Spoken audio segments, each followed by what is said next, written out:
front of me is Samsung Galaxy M13, and today I would like to show you how you can connect it using Bluetooth.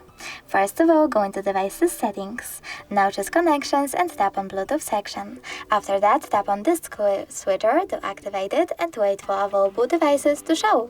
When they do, you need to click on the one that you wish to connect to. In my case, that one. Then wait for the pop-up. In order to continue, you need to select pair and wait for the other device to accept your connection request. As you can see, my devices were successfully connected. If you want to disconnect them, you can always do that by selecting this gear icon next to the device and tapping on unpair at the bottom right corner. Lastly, choose unpair in this pop-up. Thanks so much for watching. If you enjoyed this video, leave a like, comment and definitely subscribe. Bye!